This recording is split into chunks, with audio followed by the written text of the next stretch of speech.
Okay, we're gonna ignore the makeup for this video because it's a little darker than what I'm typically used to for my face. I used to do like a lot of dramatic looks like this when I was younger, but then now I'm more into a neutral base girly kind of ish.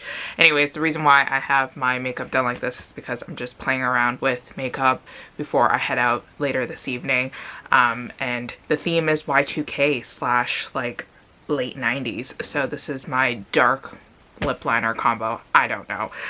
Let's not judge.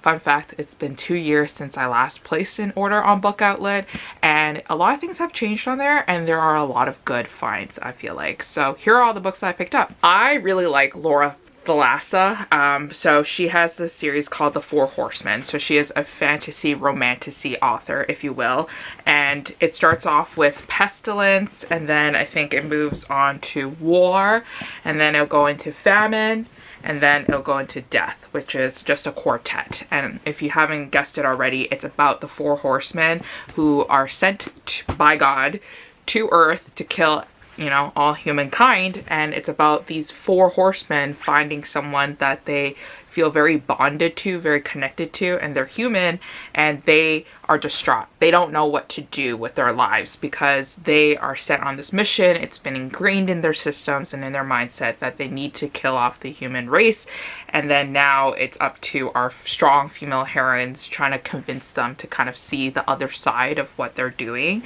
It's chef's kiss. It's fantastic. It's slow burn. It's enemies to lovers, but done in a really great way. It is everything that I've always wanted in a fantasy romance, and if you haven't read them already, please add them to your TBR. The next few books I got were more of like romantic suspense, but also just like contemporary romance. So I've seen these books around before by Lucy Score. The series is called like the Riley Thorn series. They only had books 1 to 3. I think there may be like 5 books now out. So I have to go collect them. Essentially, I have a special edition copy of The Dead Guy Next Door, which is like the first book in the series, and I had a special edition of that book, but I never read it before, and I felt like I really needed to read it.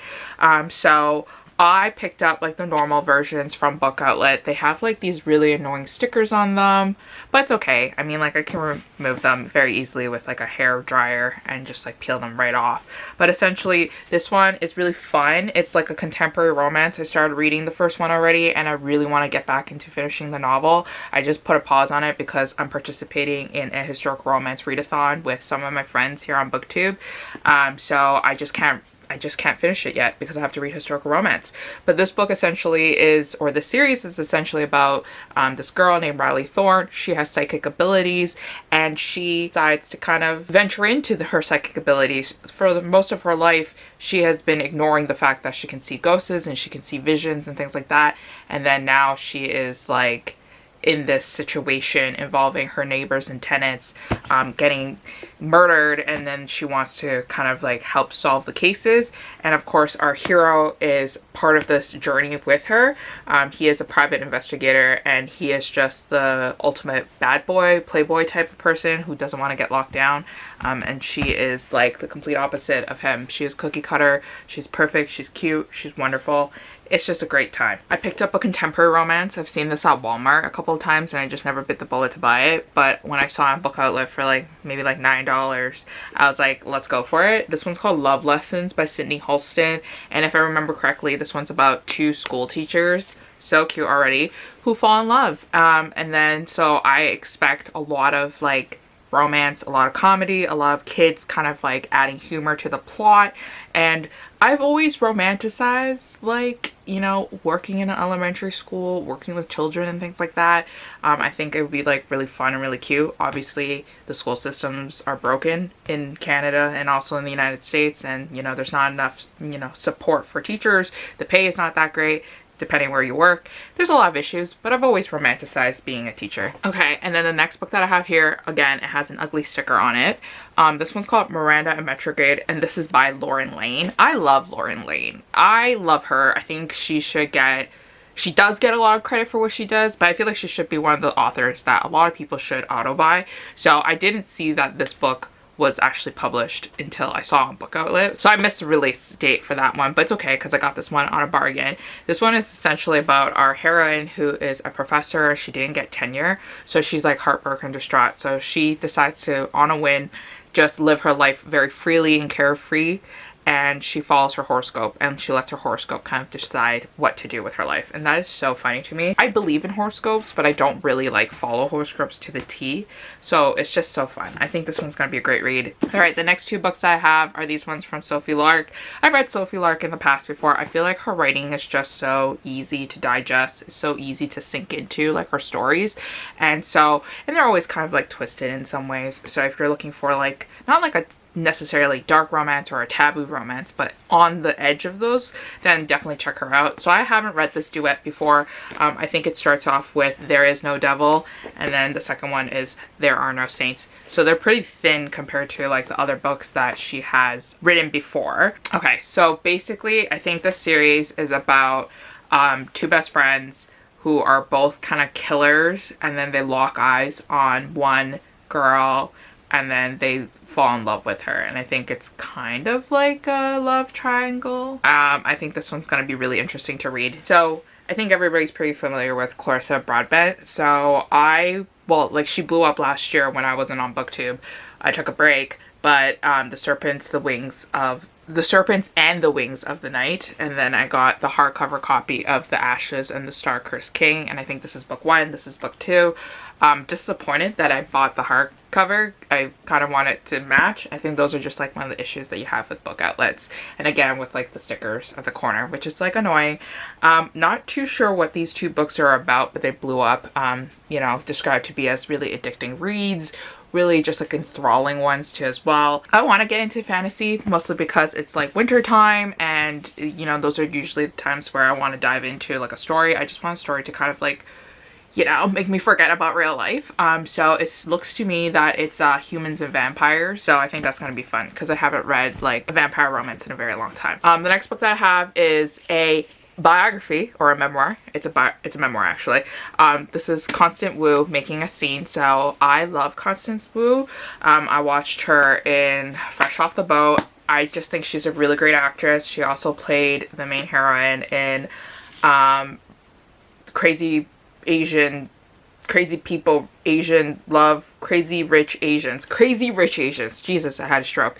And I really like her. I think she's a great actress, but then she had fallen to the victim of cancel culture, and then she talks about, you know, how detrimental it was to her, how it impacted her, and like what was the lead up to that situation that caused her to be canceled. And she also talks about her earlier careers, and I know all this because when this book was coming out, it made a splash, and she was like promoting it, and she was like having interviews, and she was kind of like talking little bits and pieces about like what she talks about in this book. So I'm really curious to like kind of like dive into it and to like hear more about her life and her journey.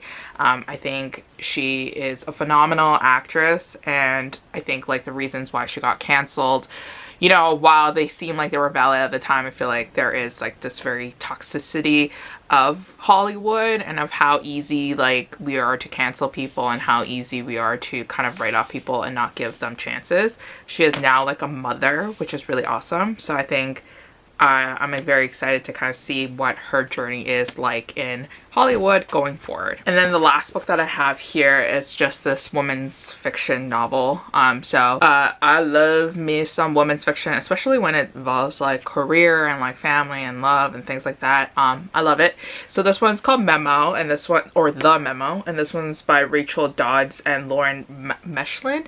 And this one sounded really interesting to me. It's about our female heroine who kind of like graduated high school, graduated college, got a career, was kind of mediocre, like nothing really special was happening for it, and she goes back to her high school reunion, and she's just like, why is everybody more successful than me? Like, did I miss something? Was there a memo that I missed? And then she realizes when she gets to the reunion that, yeah, she did miss a memo, and the memo was supposed to be like life-changing, and it was supposed to, you know, just make her life so much better than it is. So I'm excited to read this one. I want to see what kind of twists and turns there are, what happens after she gets the memo, and, you know, any lessons that she learned. So I don't know how many books I bought, so let's do a count. 3, 6, 9, 12, 15. So I bought 15 books, and I think this was just a little bit over $100. So definitely, like, you know, a bang for your buck.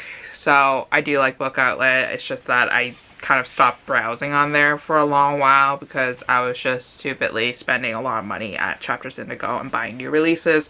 But what I find tends to happen is that, like, you wait a couple months after the release date, like maybe 6 months, and then you can just pick up the book there for a heavily discounted price. So highly recommend you guys to kind of check out Book Outlet before you kind of go shopping at your bookstores like Barnes and Nobles and Chapters, so that you guys can save some money. And I saved myself a ton of money because these editions of the Laura Thalassa books, they retail for $30 a pop at Indigo, but I got these for like $7 because there was like a discount on top of it. Anyways, that is it for my book haul. I hope to see you guys soon in the next one, and thank you so much for your support on all these years. The bookshelf organization video that I posted last week, I got so much support from it, from people that are commenting and people who are excited to see me back. I love you guys, and I hope to see you guys soon and to build our strong relationships together. Bye.